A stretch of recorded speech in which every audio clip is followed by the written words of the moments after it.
Les premiers pistolets automatiques datent du tout début des années 1890. Mais le premier gros succès de ce type d'arme n'arrivera qu'en 1896. Paul et Wilhelm Mauser dirigent la manufacture d'armes allemandes qui porte leur nom. Le premier gros succès militaire de cette firme, c'est le Mauser 71. Un fusil à verrou à un coup sans magasin, utilisant une cartouche métallique de calibre 11 mm. Ce fusil sera remplacé en 1888 par le GWR 88. Au début des années 1890, Waffenfabrik Mauser est dans une situation financière un petit peu délicate, et d'autres grands noms de l'armement de l'époque commencent à mettre sur le marché des pistolets automatiques, bien qu'à l'instant présent aucun d'entre eux n'est un vrai succès. 3 frères sont employés chez Mauser: Joseph, Friedrich et Fidel Federle. Ils travaillent tous au département d'essai. Durant leur temps libre, sous la supervision générale de Fidel, ils commencent à mettre au point, à partir d'environ 1893, un pistolet automatique. Paul Mauser leur avait initialement interdit de travailler sur ce genre de projet pendant leurs heures de travail, seulement pour probablement concurrencer les autres pistolets sur le marché. Mauser va rapidement s'intéresser à sur quoi travaillent les frères Federle. À ce moment-là, les principaux concurrents de Mauser sont le C93 de Hugo Borchardt et les pistolets de Theodor Bergmann et Louis Schmeisser. Le pistolet des 3 frères n'est pas vraiment développé sous un cahier des charges précis. Seulement le principal facteur sur les choix du design qui deviendra éventuellement le C96, c'est le fait que Mauser est principalement une manufacture de fusils. Ce pistolet est donc achevé en début 1895. Le brevet sera déposé le 11 décembre de la même année, sous le nom de Paul Mauser.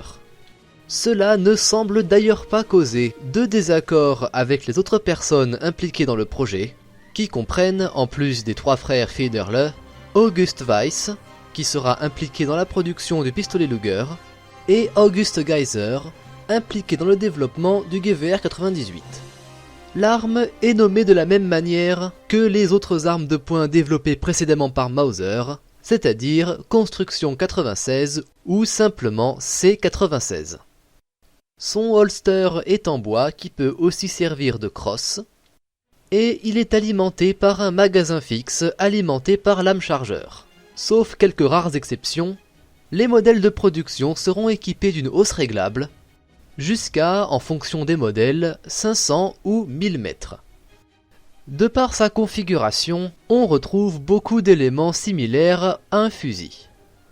Le marché des armes de poing était toujours principalement dominé par les revolvers. Et pour pouvoir se faire une place sur le marché, il doit avoir de solides arguments de vente. Il utilise une munition de 7,63 mm par 25, qui est basiquement copiée du pistolet de Borchardt, chargé à plus haute pression. Comparé aux autres munitions des pistolets automatiques de l'époque, c'est une très bonne munition. Au standard d'aujourd'hui, il n'est pas particulièrement ergonomique, pesant environ 1,2 kg à vide. Il est plutôt lourd, avec la majorité du poids réparti sur le haut de l'arme. La manière optimale de tirer avec est vraiment avec sa crosse. La version la plus populaire est la version pistolet avec un canon d'une longueur de 140 mm, avec un magasin d'une capacité de 10 coups. Mais sont aussi proposées une variante avec un canon de 20 coups et une variante avec un chargeur de seulement 6 coups et un canon de 99 mm. Le C96 est présenté à l'armée allemande en août 1896, mais n'est pas entièrement convaincu, mais reste intéressé. Le principal succès de cette arme viendra du marché civil.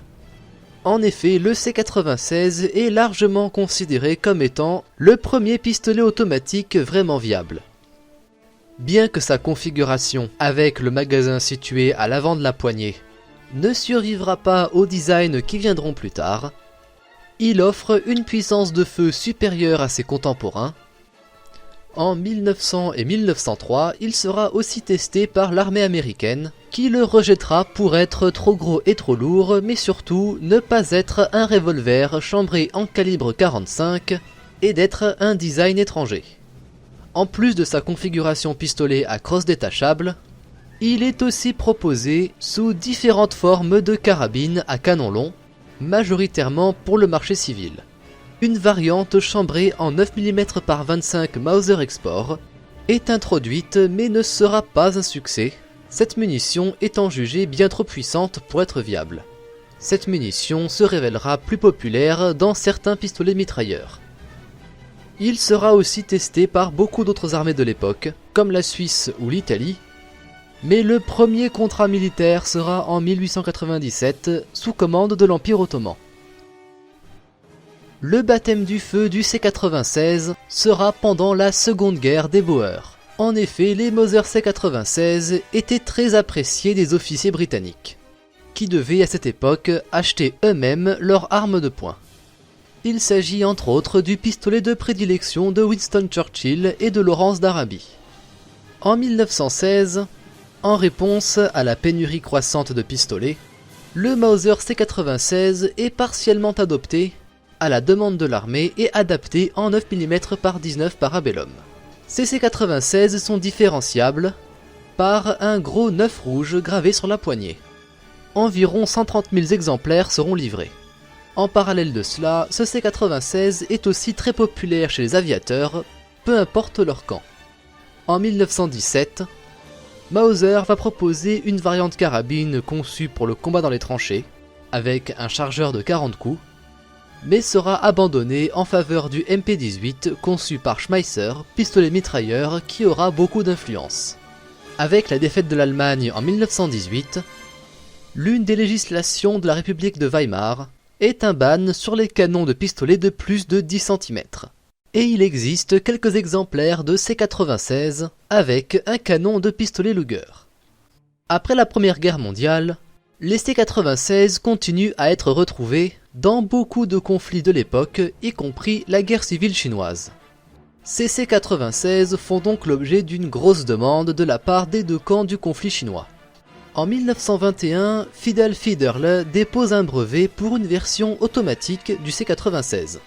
Un prototype est construit, mais cette arme ne verra absolument pas de manufacture à grande échelle. Il en est de même pour les chargeurs détachables. Bien qu'ayant été développés dès 1910, ils n'apparaîtront sur les modèles de production qu'à partir des années 30. Vous voyez exactement où je veux en venir. Le M712 Schnellfeuer a été développé plus tard que l'introduction initiale du C-96. Les frères Beistigui fondent leur compagnie en 1909 à Eibar en Espagne.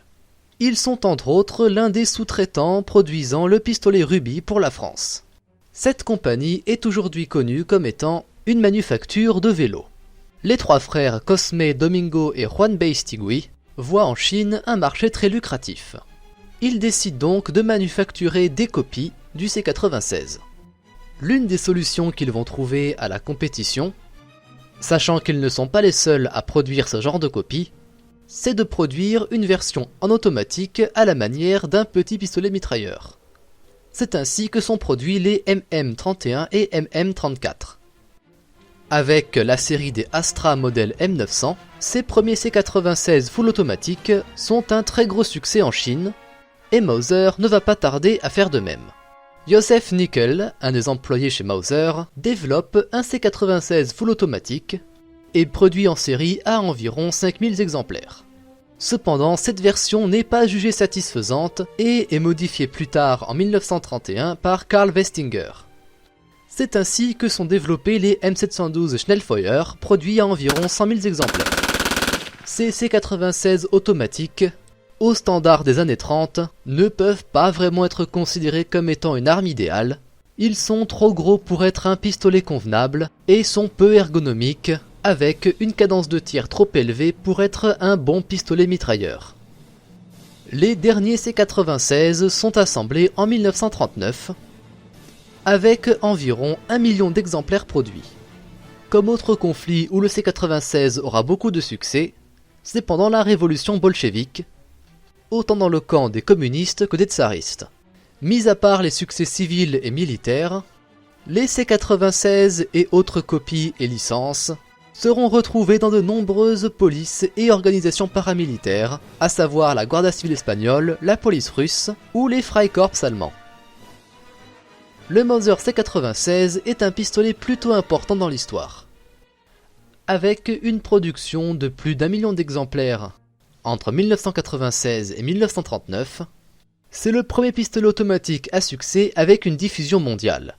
Et bien que des designs qui viendront plus tard auront plus d'influence, comme par exemple le Colt 1911, le C-96 aura une descendance sous plusieurs formes, allant du pistolet mitrailleur chinois type 80 à la munition de 7,62 par 25 Tokarev, qui sera utilisée dans les pistolets automatiques et pistolets mitrailleurs russes pendant plusieurs décennies. C'est ce qui conclut cet épisode sur le Mauser C-96. Je vous invite à rejoindre mon serveur Discord dans la description, et on se retrouve pour un prochain épisode.